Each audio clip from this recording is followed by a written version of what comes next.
ఈ శక్తి యొక్క నీడ వృషభ రాశి వారిపై ఉంది. నిజం వింటే షాక్ అవ్వక తప్పదు. అక్టోబర్ 10 తర్వాత మీకు జరిగేది ఇదే. వృషభ రాశి వారికి ఏర్పడే ఫలితాలు చూసే ముందు మీరు కనుక ఫస్ట్ టైం మా ఛానల్ని చూస్తున్నట్లయితే సబ్స్క్రైబ్ చేసుకోండి. అలానే పక్కనే ఉన్న బెల్ ఐకాన్ని యాక్టివేట్ చేసుకోవడం వల్ల మా ఛానల్లో పెట్టే ప్రతి వీడియో నోటిఫికేషన్ మీ మొబైల్కి అందుతుంది.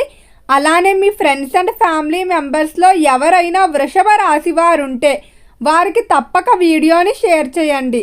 వృషభ రాశి ఇది రాశి చక్రంలో 2వ రాశి. ఈ రాశి యొక్క అధిపతి శుక్రుడు. వృషభ రాశి వారి యొక్క స్వభావాన్ని కనుక చూసుకున్నట్లయితే ఈ రాశివారు మృదువైన స్వభావాన్ని కలిగి ఉంటారు. అలానే వీరికి కళల పట్ల ఎంతో ఇష్టమైతే ఉంటుంది. ఈ రాశికి సంబంధించిన స్త్రీ పురుషుల్లో అందంపై ఆకర్షణ ఆసక్తి అధికంగా ఉంటుంది. అలానే స్త్రీలు అధికంగా బంగారం కొనుగోలు చేయడానికి బంగారం ధరించడానికి ఇష్టపడుతూ ఉంటారు. వృషభ రాశివారు మల్టీ టాలెంటెడ్గా ఉంటారని చెప్పడంలో ఎలాంటి సందేహం లేదు. వీరు ప్రకృతి ప్రేమికులు. ఎప్పుడూ కూడా జీవితం సాఫీగా సాగాలని కోరుకుంటారు. అనవసరమైన టెన్షన్లు అస్సలు తీసుకోరు. వృత్తిపరంగా కూడా కాంప్లికేటెడ్గా ఉండేవి కాకుండా సులభంగా ఉండే వాటిలో స్థిరపడాలనుకుంటారు. అలానే వీరు ఎంపిక చేసుకునేటువంటి వృత్తులు ఏవైతే ఉన్నాయో అవి 10 మంది చేత గౌరవించబడేటట్టు ఉండేటట్లు అటువంటివి ఎంపిక చేసుకుంటూ ఉంటారు. ఈ రాశివారు బంధాలకి స్నేహాలకి ఎంతో విలువిస్తారు. తప్పని పరిస్థితుల్లో తప్ప అవతలి వారితో బంధుత్వాన్ని తెంచుకోవడానికి అస్సలు ఇష్టపడరు. డబ్బు విషయంలో చాలా నిజాయితీగా ఉంటారు.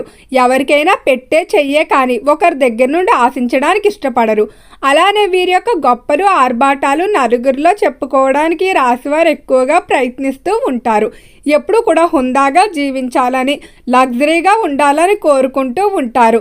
అనవసరమైన టెన్షన్లు వీలైనంత వరకు కూడా దూరం పెడుతూ ఉంటారు. ఈ రాశికి సంబంధించి వ్యాపార పరంగా ఈ సమయం అంతా కూడా అనుకూలంగా సాగుతుంది.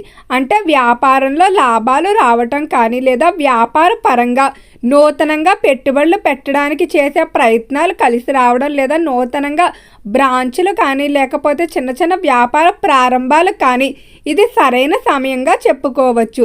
వృషభ రాశి వారిపై శక్తి నీడ అంటే సాక్షాత్తు అమ్మవారి నీడ పడబోతుంది. అమ్మవారు మీ వ్యాపార ప్రదేశంలో అడుగు పెట్టడం వల్ల వ్యాపారాలకు ఉన్నటువంటి చిన్న చిన్న ఇబ్బందులన్నీ కూడా తొలగిపోతాయని చెప్పుకోవచ్చు. ఈ రాశికి సంబంధించిన విద్యార్థుల్లో ఈ సమయం నుండి కూడా ఆత్మవిశ్వాసం అనేది బలపడుతుంది. గతంలో మీకు కొన్ని ఎదురు దెబ్బలు తగలటం వల్ల అలానే కొంత కుటుంబ పరంగా వ్యక్తిగత సమస్యల కారణంగా విద్య విషయంలో మీరు కొంచెం వెనకబడి ఉంటారు. అయితే ఈ సమయం నుండి కూడా మిమ్మల్ని మీరు బలపరుచుకుంటూ విద్యలో ముందుకు వెళ్ళడం జరుగుతుంది. ఎవరైతే విద్య కొరకు విదేశాలకు వెళ్ళడానికి ప్రయత్నాలు చేస్తూ ఉన్నారో అలాంటి ప్రయత్నాలన్నీ కూడా ఎలాంటి ఆటంకాలు లేకుండా ముందుకు సాగుతాయని చెప్పుకోవచ్చు. అలానే విద్యార్థులు కూడా ఈ సమయంలో తమలో ఉన్నటువంటి ప్రత్యేక ప్రతిభను గుర్తించుకొని వాటిని మెరుగుపరచడానికి కోర్సుల్లో గట్రా జాయిన్ అవ్వడం జరుగుతుంది. ఈ రాశికి సంబంధించి ఉద్యోగ పరంగా చూసుకున్నట్లయితే ఉద్యోగ విషయంలో మాత్రం వృషభ రాశి వారు కొంచెం కఠినంగానే బిహేవ్ చేయడం మంచిది. ఉద్యోగ ప్రదేశంలో మీరున్నటువంటి మెత్తటి స్వభావం కారణంగా కొంతమంది వారి పనులు కూడా మీ మీద వేసేయడం వారి భారాలు కూడా మీ మీద రుద్దేయడం జరుగుతుంది. కాబట్టి ఉద్యోగ పరంగా ఒత్తిడి అనేది అధికమైపోతుంది. కాబట్టి కొన్ని సందర్భాల్లో మీరు నిర్మోహమాటంగా తిరస్కరించడమే మంచిది. అలానే ఎవరైతే ట్రాన్స్ఫర్లు కోరుకుంటూ ఉన్నారో వారికి అనుకూల ప్రదేశాలకు ట్రాన్స్ఫర్లు ఏర్పడతాయని చెప్పుకోవచ్చు. ఈ సమయంలో ముఖ్యంగా నిరుద్యోగస్తులకు బాగా కలిసి వచ్చే అవకాశం ఉంది. మీరు కనుక కొంచెం పట్టుదలతో ప్రయత్నించినట్లయితే ఖచ్చితంగా ఏదో ఒక ఉద్యోగం అయితే లభిస్తుంది. వచ్చినవి చిన్న అవకాశాలని వదులుకోకుండా వచ్చిన అవకాశాన్ని సద్వినియోగం చేసుకొని దాని ద్వారా మీరు కోరుకున్న ఉద్యోగాల్లోకి వెళ్ళడం మంచిది. కెరియర్ వారీగా చూసుకున్నట్లయితే కెరియర్లో సెటిల్మెంట్కి సంబంధించిన విషయాలు మాత్రం కొంచెం కష్టతరంగానే సాగుతాయని చెప్పుకోవచ్చు. కానీ మంచి అవకాశాలతో ముందుకు వెళ్తారు.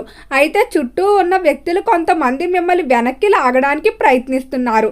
తప్పుడు సలహాలు ఇచ్చి మిమ్మల్ని తప్పుడు దారుల్లో నడిపించే విధంగా వీరి యొక్క ఆలోచనలు అయితే ఉంటాయి. అలాంటి వ్యక్తుల మాటలు మాత్రం అస్సలు పట్టించుకోవద్దు. దాంపత్య జీవిత విషయంలో మాత్రం చాలా కఠినంగా ఉండటం మంచిది. మీ యొక్క వ్యవహారాల్లోకి ఇతరులు మాత్రం అస్సలు రానివద్దు. మీ మధ్య చిన్న చిన్న మనస్పర్ధలు ఉన్నా అవన్నీ తొలగిపోతాయి. కానీ ఇతరులు ఎప్పుడైతే ప్రవేశిస్తున్నారో అప్పుడే మీకు ఆ వివాదాలు అనేవి తెలియకుండానే పెద్దవైపోతున్నాయి. కాబట్టి బయట వ్యక్తుల యొక్క జోక్యాన్ని తగ్గించడం మంచిది.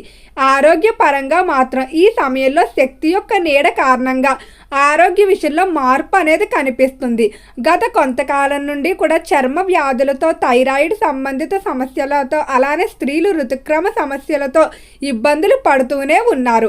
ఈ సమయంలో అలాంటి సమస్యలతో ఎవరైతే ఇబ్బందులు పడుతూ ఉన్నారో వారికి ఖచ్చితంగా ఉపశమనం లభించడంతో పాటుగా ఆరోగ్యపరంగా, శారీరకంగా కాకుండా మానసికంగా కూడా మీకు మంచి మార్పు అయితే కనిపిస్తుందని చెప్పుకోవచ్చు. ఎప్పుడు కూడా ఉత్సాహంగా ఉంటారు. కుటుంబపర జీవితం చూసుకున్నట్లయితే కుటుంబంలో అందరి అవసరాలు తెలుసుకొని సమకూర్చడం జరుగుతుంది. అలానే కుటుంబ సభ్యుల మధ్య చిన్న చిన్న మనస్పర్ధలున్నా తొలగిపోవడం జరుగుతుంది. ఎంతో కాలంగా విడిపోయినటువంటి తోబుట్టువులతో మళ్ళీ కొన్ని శుభకార్యాల కారణంగా మాటలు అనేవి ఉంటాయని చెప్పుకోవచ్చు. ఇంట్లో తలపెట్టలేకపోతున్నటువంటి శుభకార్యాలు అయితే తలపెట్టడం జరుగుతుంది. ఆర్థిక పరంగా ఖర్చులు అనేవి కొంచెం అధికంగానే కనిపిస్తున్నాయి. ఈ సమయంలో మీరు ఇతరుల గురించి ఎక్కువగా, అంటే వారు ఏవైతే కొనుక్కుంటున్నారో అవే కొనుక్కోవాలని, లేదా ఆఫర్లు ఉన్నాయని మిమ్మల్ని మీరే కంట్రోల్ చేసుకోలేకపోతూ ఖర్చు చేస్తూ ఉంటారు. ధనం వచ్చిన మార్గాన్నే వెళ్ళిపోతూ ఉంటుంది. ఈ విషయంలో మాత్రం మీరు కొంచెం మీ ఖర్చులు అదుపు చేసుకోవాల్సి ఉంటుంది. ప్రణాళికలు వేసుకొని వాటిని దాటనివ్వకుండానే ఖర్చులు చేసుకోండి. అయితే ఇంకా పెట్టుబడుల విషయం చూసుకున్నట్లయితే అక్టోబర్ 10 తర్వాత మాత్రమే పెట్టుబడుల జోలికి వెళ్ళండి. ఇప్పుడు పెట్టుబడులు అంతా కలిసి వచ్చే అవకాశం కనిపించడం లేదు. అక్టోబర్ 10 తర్వాత నుండి కూడా నూతన కార్యక్రమాలకు కూడా మీకు బాగా కలిసి వచ్చే అవకాశం కనిపిస్తుందని చెప్పుకోవచ్చు. ఈ రాశికి సంబంధించి ఎవరైతే వివాహం కావాల్సిన స్త్రీ పురుషులు ఉన్నారో వివాహ విషయంలో మాత్రం తొందరపాటు నిర్ణయాలు అస్సలు తీసుకోవద్దు. పెద్దల్ని సంప్రదించుకోవడం మంచిది. ప్రేమ వివాహాల విషయంలో తొందరపాటు నిర్ణయాలు అధికంగా తీసుకునే అవకాశం కనిపిస్తుంది. ప్రేమ వివాహాలు మాత్రం జాగ్రత్తగా ఆలోచించండి. అలానే ఈ రాశి వారికి వంశ పారంపర్య ఆస్తుల విషయంలో ఆకస్మిక ధనలాభం వచ్చే అవకాశం కనిపిస్తుంది. ఎంతో కాలంగా వ్యర్థంగా పడి ఉన్నటువంటి స్థిరాస్తులు ఏవైతే ఉన్నాయో వాటి యొక్క విలువ పెరగడం లేదా వాటిని అమ్మకాలు చేయడానికి చేసేటువంటి ప్రయత్నాలు కలిసి వస్తాయని చెప్పుకోవచ్చు. ఈ యొక్క శక్తి నీడను గమనించడానికి మీకు 3 సంకేతకాలు కూడా ఉంటాయి. ఇంటి చుట్టూరు సుగంధ భరితమైన పుష్పాలు ఎక్కువగా పూయడం, అలానే ఇంటికి తరచూ ముత్తైదువులు రావడం, లేకపోతే మీకు కలలో ఎవరైతే పుణ్య స్త్రీలుగా మరణించి ఉంటారో వారు కలలోకి ముత్తైదువు రూపంలో రావడం, అంటే సాక్షాత్తు అమ్మవారే మీ కలలోకి వచ్చినట్లు భావించాలి. అలానే ఇంట్లో తరచూ బెల్లం, చక్కెరను చీమలు తీసుకువెళ్ళడం, ఇవన్నీ కూడా అమ్మవారి యొక్క మీ ఇంట్లో నిలయానికి సంకేతకంగా చెప్పుకోవచ్చు. ఓకే అండి, వృషభ రాశి వారికి ఏర్పడే ఫలితాలు చూశారు కదా. వీడియో నచ్చితే లైక్ చేయండి, తప్పకుండా ఛానల్ని సబ్స్క్రైబ్ చేసుకోండి. ఓం నమః శివాయ.